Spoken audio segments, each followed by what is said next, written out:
Fantastic episode today. Really excited to have our VIP guest, Dr. Doug Lisle. He's the Director of Research at True North Health Centre, the home of Dr. Clapper as well, who we know and love, and the psychologist for the McDougall Wellness Program. He's co-author of the book The Pleasure Trap, which he also presented as an entertaining and fabulous TED Talk. So, as I said, VIP guest today. G'day, Dr. Doug Lisle. Great to be here. Thanks for having me. Well, yeah, I mean, we're really excited, and we've never had a psychologist on the on the show before. We often talk nitty gritty about what's happening at a physical level, how we can address things with our food, but the emotional side of having a chronic disease is a huge component of the existence of a sufferer, and so. Yes. I wanted to dig into that today and to offer some insights and help for people who really are suffering emotionally. Sure.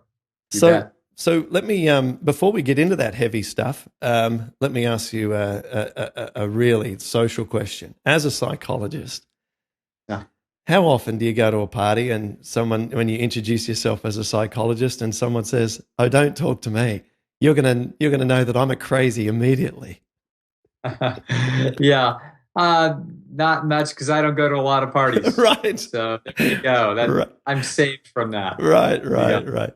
And sometimes people certainly overestimate the X-ray psychological vision of psychologists, and so trust me, you're perfectly safe. That's so funny. It's exactly the same when if I respond with "I'm a comedian," which I've been doing for 16 years, like in parallel to suffering, I've been entertaining.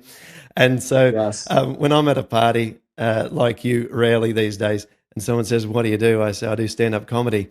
And they think that you're going to be funny, like endlessly from that very moment. Right. Yeah. Right. So, sure. Okay. Well, thanks for clearing that up for me.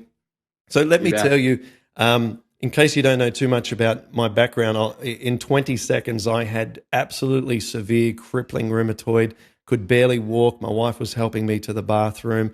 I was on maximum tablet dose of methotrexate. I had a complete synovectomy in my left elbow within 2 years of diagnosis. And I was looking at all of the big, most heaviest drug options, and just took it upon myself to dedicate my life to trying to get well.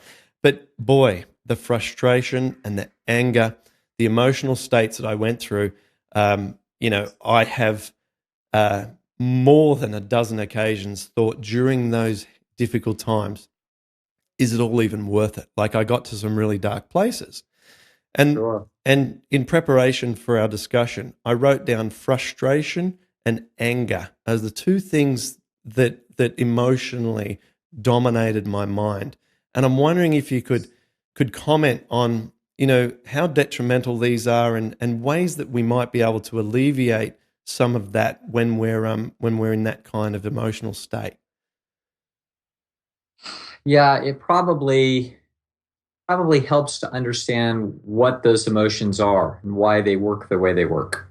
So they're both very similar to each other.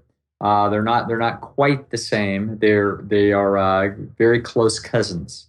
So let me tell you first about anger.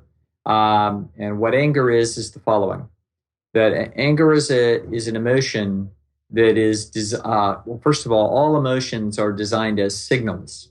They're actually biological signaling devices, and they are there to signal potentially other organisms, and they also signal the system itself. So they actually have more than one signaling target. So there's reasons for that are complicated, but a major part of this is to actually signal other people.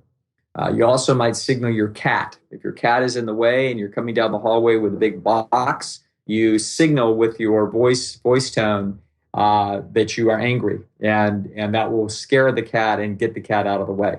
So this is how these signaling mechanisms work. We signal to each other that we like each other or dislike each other. We also signal when our feelings are hurt. So this is what emotions are, is they are signaling devices. And anger is a signal that tells other people that you are treating me unfairly, and that and you need to stop it. Okay. And if you don't stop it, I'm going to threaten you with an outcome. Okay. I'm going to impose costs on you. Okay. So the anger will come along with some imagination of retaliation that you're going to do. And it comes along with a feeling that you want to threaten somebody to essentially make them give you a concession. And so people, when they're very angry and there's nobody to target it at, it's a diffuse anger sort of at the world, at maybe their creator or whatever it is that they're thinking. And even essentially at their own life itself. Like they just feel like, you know what, I'm so angry, I just might kill us. I'm so mad. And so this is sort of how this works. So when you see two people, if one person is angry with another person, the reason why we have anger is actually to activate guilt on the other side, because it is from guilt that we get concessions. So if we're angry at the clerk at the store, the anger signal tells the clerk, hey, I've been treated unfairly, and I'm going to retaliate. I may go on the internet and tell about your store. I may go to your boss and tell your boss that I haven't been treated fairly. I may go to an attorney and sue you people. In other words, there's a latent threat that sits under anger. And the most ancient threat that sits under anger is violence. And so this is why, for example, referees are known to give the home teams a break at the end of close games, is because the referees intuitively know that if this was in the Stone Age, they'd be killed.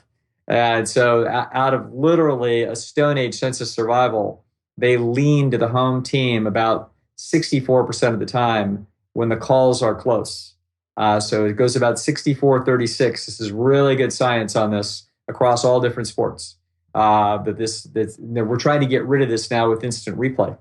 And what's happening with the instant replay is essentially we are telling the crowd, no, we are now looking at it in slow motion very carefully. And what we're going to tell you is going to be fair.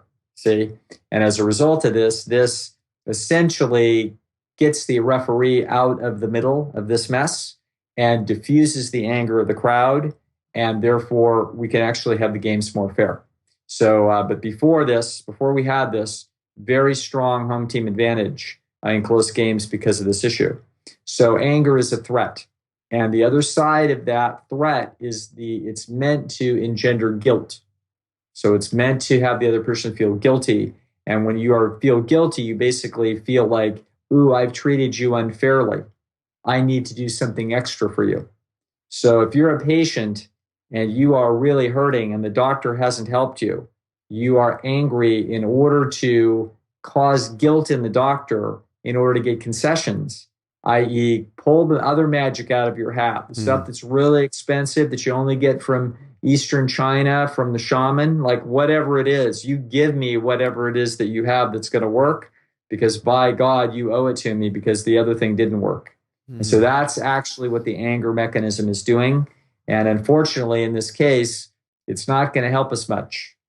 Okay. And, but in a subtle way, it did help you, because what another part of the anger threat is, well, then I'm going to quit this transaction with you. I'm going to quit this relationship and I'm going to go elsewhere. See? And that's kind of what you did. Okay. You did. You used all the anger you could and leveraged it at the people that were in front of you, and signaled to them you would call it your frustration, but really that's a miniature version of anger, is what that is. And so you leveraged this anger, and it turned out it got you nowhere. That's because medicine didn't have an answer that was going to work. And so then you actually did take your ball and you went home and you said, I'll find somebody else then. You know what I'm saying? And that's what happened. And good thing, because it turned out miraculously there was a solution sitting outside of the conventional modern medicine, which is usually not true. You know what I'm saying? Usually there's no better way to heal a bone. There's no better way to survive a car crash with multiple lacerations than go to your emergency room. Those people are smart and they're competent. Okay, if you've got a cataract on your eye, don't go to the shaman, go to the eye surgeon. So most of the time, the right thing to do is to go to a physician who's trained in that problem, but not here. Okay, this is one of those times when there was information out there that they're not privy to. And so fortunately, your anger and frustration drove you away from those relationships. And you were fortunate that it turned out there's more information. Absolutely. And that's how that works. Yeah, yes. Well, that's very informative. It sort of ties in a way that I didn't quite make a few connections there. But my keynote presentation that I give to companies and to health professional organizations is pain is a great motivator. And It wasn't just the physical pain, it was that anger and that frustration, because searching for a solution, boy, you're motivated when each day you wake up and you can't actually, like I couldn't write jokes because my hand hurt, I couldn't sit still. You can't do anything but try and solve the problem that's so great that it affects every part of your life. Absolutely. You bet. Okay, now I know you're a plant-based person yourself. You endorse all of the same principles as Dr. McDougall and Dr. Clapper and all of our other esteemed friends and who've been guests also on our show.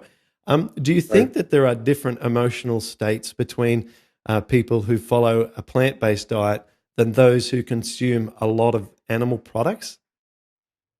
I don't think so. In other words, I don't think that the food itself is directly causing this, but here's where there can be a big change. When Dr. McDougall, many years ago, about 15 years ago, maybe 20, was asked to go up and do a program for some patients at Blue Cross and Blue Shield, I believe it was in Minnesota. He had our standard 1-week program or 10-day program, and I think it might have been a little longer that time. And anyway, they had, I think, 20 or so very sick people that they had handpicked to come to this week. And they also had a psychologist there. This was before my time. This was before I had joined up with Dr. McDougall. So they had a psychologist that was there basically to kind of do research on the week and to talk to people and then to give them some psychological tests, etc. One of the things that came out of this was very interesting. And that is at the end of the week, people were massively less depressed than they were going in. They were way happier. And it isn't like you can recover that much health in a week. If you've got a health problem, you may see some benefit in a week, and you probably will.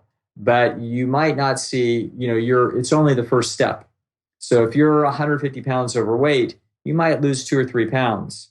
But your digestion may be better. You may be sleeping slightly better because there's less phlegm from the dairy products. In other words, the changes may be relatively subtle.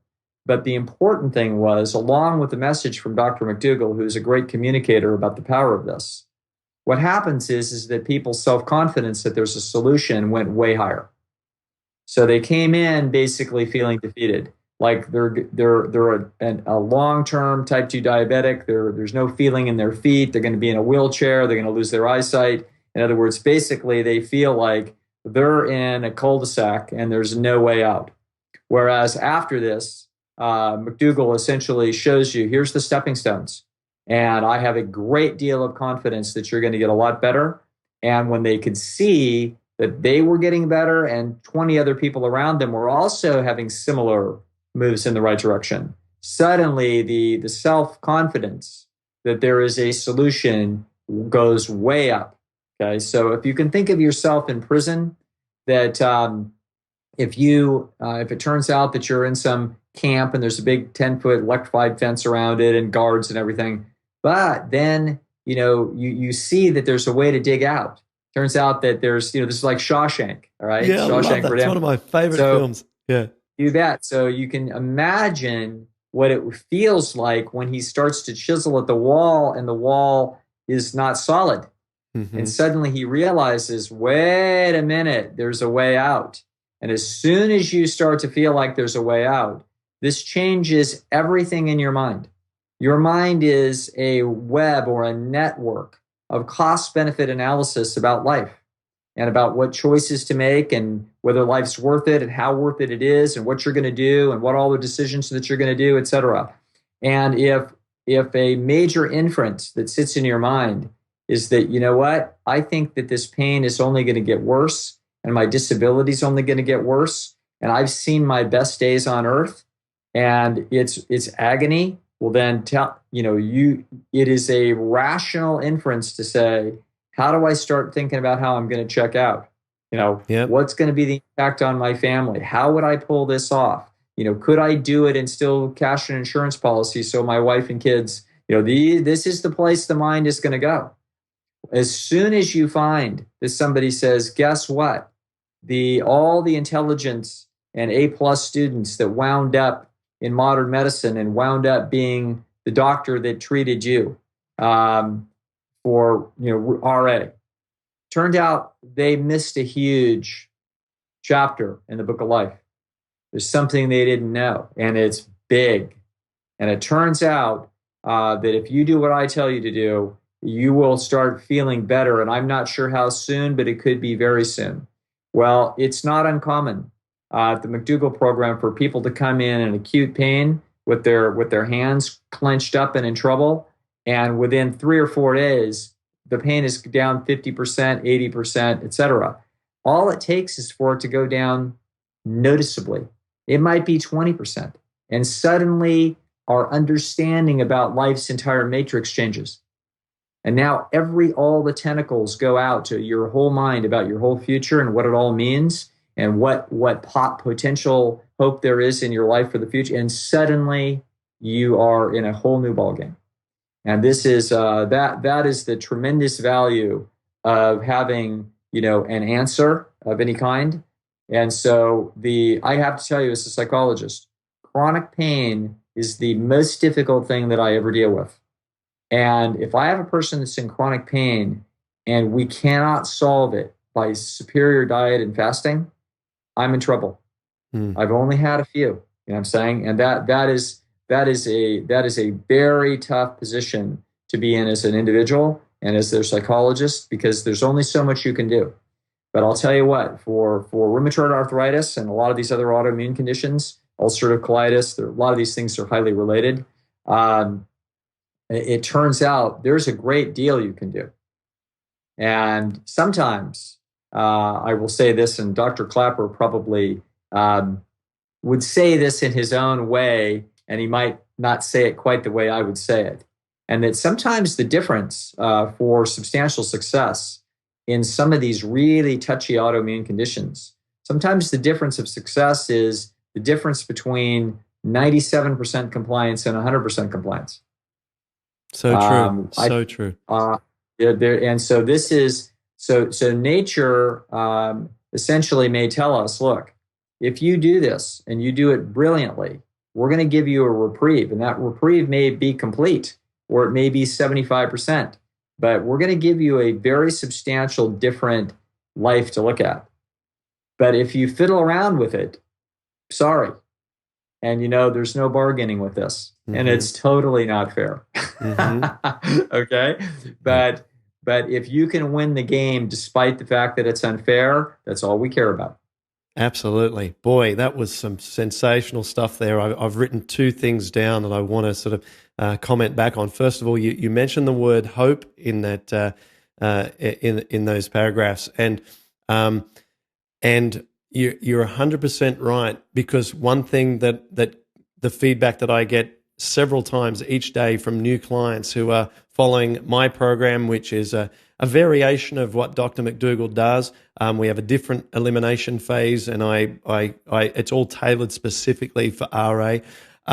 Yes, and also like Dr. McDougall, it's all referenced through scientific literature and so forth. But to a gross outsider, they look very similar. Mm-hmm. And what happens is, as you say, when even only the smallest improvement occurs, yes, an astronomical change to the potential life ahead opens up, because they've never experienced an improvement before, even at 5%, 10%. But when it's 50%, as you say, within days, I mean, tears run down faces and things. I mean, this is a whole new world. And so again, like when I give my presentation, I've defined hope for live presentations, and when I consult with clients, as being as having a game plan to move from point A to point B. That's practically what hope is, because a lack of hope, as I've come to understand, is not having that game plan. That is a lack of hope. Yes, absolutely. And then that's what it is. Yes. Yeah, and that's what I found in practical terms. And then also with regards to the compliance, it's so true. If someone eats like 95% correctly, but the 5% that they're eating includes a little bit of olive oil, for instance, which is inflammatory for leaky gut, it just sabotages that entire effort, because that little bit of gasoline on that little bit of fire is going to blow it right up. Yes. So just loved what you're saying. Absolutely. I could tell you many cases, because we at True North Health Center, of course, we've been there 30 years, and we've had all kinds of, we call ourselves the last resort. Yeah. It is truly the last place anybody goes. Right. Nothing else has worked. They've tried everything, and now, well, this is the last thing left. And so when they come, we are able to then, obviously, very often be very successful at reversing some of these really nasty conditions. But then what we will find is that the condition is really, ravagingly unfair, to the point where if they sometimes get just 1 inch out of line, the entire mess will come back with a vengeance. And it shows us how little margin for error we have. This is essentially never true with heart disease. So with heart disease, this is like a slow-moving train that behaves itself very well. And if you do the wrong thing for 50 or 60 years in a row, and then you're in trouble, well, then you just have to start doing this quite a good job. You have to do it like a 95% job, and you'll start to right the ship without any problem.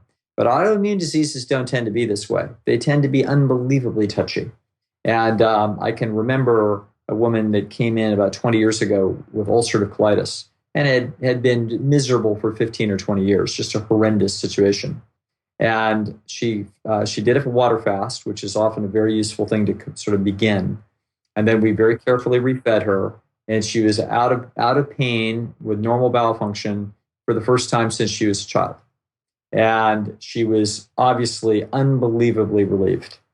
About a month later, she ate something that she thought was fine, and then it turned out it had a little bit of dairy products in it. And it instantly flared her up, not all the way, but significantly. And when she then went back and investigated it and found out there was a little bit of dairy products in it, she felt relieved, because it was like, okay, yes, there's a cause and effect relationship here. So she waited about a week, and then incredibly, she tried it again just to make sure. Okay? And sure enough, same thing flared up. And so then she called us and told us, and she said, okay, now I'm 100% convinced. Yeah. She's now done the scientific experiment on herself, and then wound up with no problem since then. So this is, for most things, I tell people, do a good job and don't worry about the details. For autoimmune diseases, that's not what I say. I say you got to do a great job. You've got to remember what it feels like when you're in such serious trouble that effectively you would do anything to get out of the mess. And now what we're asking is, well, you know what? I think there's a key to the door on the wall. And it means accepting the limitations and the hassle of a whole natural foods outstanding diet. And that is not that big of a sacrifice. It's nothing compared to the benefit. But what will happen is sometimes when you start to feel better, you get a little loose around the edges. Mm-hmm. That's human nature. And but that's okay. People can find their way home. That's right. A quick return to the most anti-inflammatory, simple foods again, and with a day or two, everyone's back on track again with their autoimmunes. Yeah. I found some scientific literature about a year ago, maybe a little longer, that led me to start a support group, where I not just interact with people as part of that community daily, but also coach them and offer support to them, and so on. And the scientific literature explained that people with rheumatoid arthritis had clinically improved outcomes if they simply talked about their condition on a regular basis to other people. And I wanted to get your thoughts on that. Why is it that when we simply share our problems that we seem to feel better and evidently actually do better? Yes, the doing better surprises me a little bit. All right. Okay. And I think it's interesting. And of course, I've seen some things alluded to that in the literature in other things before. And then careful reanalysis showed that it wasn't true. I'll flick you the studies and you tell me whether or not you think they're legitimate. And you know what? It could be true and it wouldn't surprise me, particularly with such a touchy condition like this. Yeah, because how adrenalized the person is, and the nerves are so much involved in these conditions that if we have some adrenalization and we're sort of amped up and frustrated, then I could see that could be an exacerbating feature that I wouldn't see, for example, in heart disease, particularly. Yeah. Or cancer, by the way. So the first place that this was reported was 25 years ago in cancer studies done at Stanford, and they had to print an embarrassing retraction a few years later when it turned out that it was not so. Right. It was sort of a big deal. But point is that certainly talking with other people is what's happening here is that you know that if you've got a serious problem, you are not sure what to do about it. There is uncertainty. And so you're designed by nature to essentially do research and to figure out how on earth you're going to fix this thing. And so as a result, it's very useful to talk to people that are maybe in the same boat at different places along the way. This is why it's useful to talk to particularly knowledgeable others. And a knowledgeable other may be somebody that doesn't know that much more than you technically, but they have a similar life experience. And so you can sort of check your own life experiences and see where they're mirroring and therefore reasonable, as opposed to where they're departure from someone else, et cetera. So in this way, you inform yourself about a lot of nuances that you are going through, and so you're becoming better informed. And more knowledge inherently is useful, because the more knowledge you have about anything, you are reducing your likelihood of mistakes in the future. Yeah. That's what we call smart. That's what we call smartphone. That's what we call a smart refrigerator. Essentially, what are we doing with smarts? Is information is the reduction of error for future behavior, and that's what is going on there. And so you inherently feel like you are becoming better informed, and therefore you'll make better decisions. And so, of course, then a person definitely would feel better because that process is going to feel productive. Yeah, definitely. I spent so much of my disposable income on Amazon.com doing all of the research I possibly could. We used to have boxes of books arrive to our house. And you're going to laugh at this. The day that I pulled out, what was his original book? Dr. John McDougall's, I think it was called The McDougall Plan. The McDougall Plan. Yeah. Now, I pulled it out and I saw his big grin on the front of it. And McDougall, when you first hear the name, isn't your typical doctor's name, right? Yes. So there he is with his big grin and his big apple and his big smile. And I thought, is this guy going to be my answer? You know what I mean? and I bought that book in addition to about 10 or 12 others in the box at that time. That was just one load, because in the search inside this book feature on Amazon, I could see that he had a section on rheumatoid arthritis, and we talked earlier about that sense of hope and that sense of what's possible, and you're always searching for that when you're in chronic pain.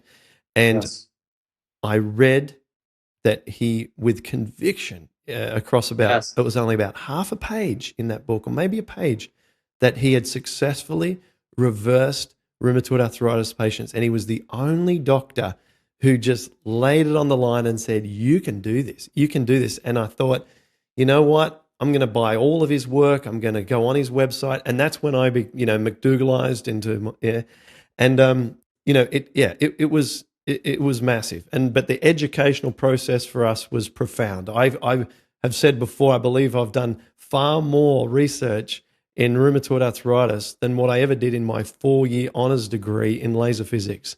So Sure. I've spent more educational hours in this than my paid education. Yes. And that's why, I feel that a lot of my results is just through education. Absolutely.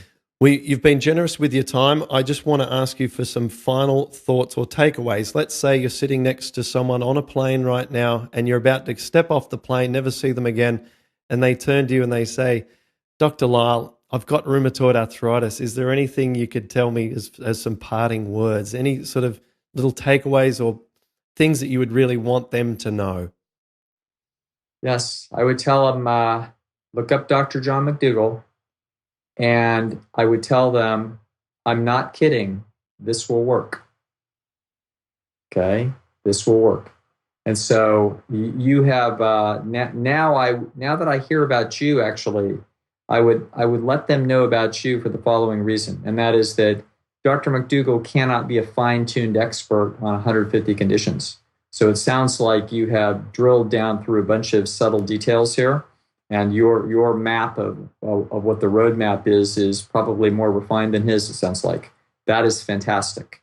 But I would certainly let them know that there is a solution. As hopeless as it seems and as fantastical as it sounds, the truth of the matter is there's a way out of this mess, which is fantastic. Yeah. Thank you for those words. Yeah. Have a chat to Dr. Clapper. Him and I did an event together over here in Sydney when he was out, and developed a special bond. He's an extraordinarily lovely, generous, and just such a lovely person. And we have a deep respect for each other, and have a chat with him and get his thoughts on what I'm doing. I do believe at the moment he's sending everyone who with this condition over towards our direction here. I certainly get a lot of people who say they've come to me via Dr. Clapper, Yes. and similarly we use him as our medical practitioner for people in our support community. So a lot of regard there in both directions. So thank you for those comments, and thanks for coming on our podcast. You've got a website, and it's called Esteem Dynamics. I'm going to read out the URL here. So grab a pen, or if you're watching this, I'll put it in the description underneath the video. It's esteemdynamics.org. That's ESTEEMDYNAMICS.org. Esteemdynamics.org. And Dr. Lisle, you do Skype consultations, don't you? I sure do. Mm-hmm. And people can book them from the website? Absolutely. Okay. All over the world, Skype, phone calls, whatever makes sense for people. Well, I tell you that, I would have been in touch with you had I have known about yourself. Now that I've brought this to the attention of listeners, I think if you're in a place that we can get to at times, which is very dark, and you're in a lot of pain and no one understands, then it's only a matter of reaching out and speaking to Dr. Lisle and helping to put things in perspective. Because if I had given up and walked in front of a bus, then things would be very different. So, you bet. Thank you very much. I'm so grateful, and I'll let you get back to enjoying your sunny afternoon. Very good. Great to meet you. You too. Thanks again.